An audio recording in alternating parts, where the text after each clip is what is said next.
Michelle Trachtenberg wasn't just a great actress. She was a great writer, too. But according to one producer, Hollywood wasn't interested in that side of the star, who died February 26th at 39. Casey Thibault recently told people that Trachtenberg's boyfriend, Jay Cohen, sent me a script she had written called Toy Monster, adding, "The only scripts I remember staying with me like that in recent memory were two. Here Comes a Flood by Simon Kinberg, and Toy Monster around 2019, because they were the two best by a landslide." Thibault previously noted that he had read Trachtenberg's script in a social media post on the day of her death, and indicated that he's currently trying to bring it to the screen.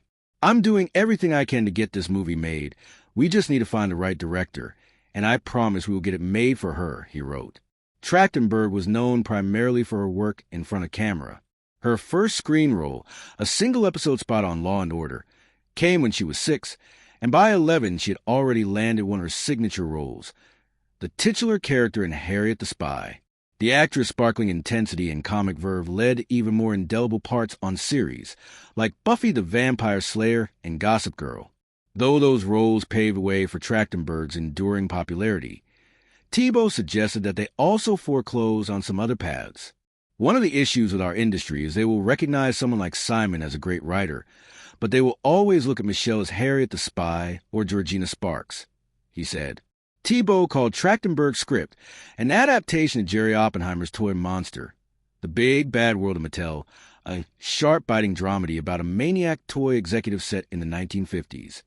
That script would sync right up with the current culture, given a recent wave of titles examining the human stories behind high-profile brands and products, from Jerry Seinfeld's Unfrosted Pop-Tarts to Eva Longoria's Flamin' Hot Cheetos. The monumental success of Greta Gerwig's Barbie also gave Mattel brand a level of cultural saturation it hadn't enjoyed in years. The truth is, Michelle was an incredible writer, but no one expects her to write like that, Thibault said. The script is about the struggle for credit, compensation, and recognition for success. Something Hollywood knows nothing about, I'm sure. Thibault also told the New York Post that the script was being championed by a studio head, and they had 2 A-list directors they were going to, with Trachtenberg set to play one of the minor roles, and she was adamant about attaching the list directing and acting talent. Thibault said the project stalled when the executive attached to the project left the studio. Trachtenberg did produce 2 projects over the course of her 3-decade career: the 2015 web series Guidance and a prescient true crime docuseries called Meet Mary Murder, which she also hosted. Though Trachtenberg wasn't able to make a name for herself as a writer during her lifetime, Thibault has vowed to see her Toy Monster script through to production, telling the Post, "My last conversation with Michelle was sending her director names to consider.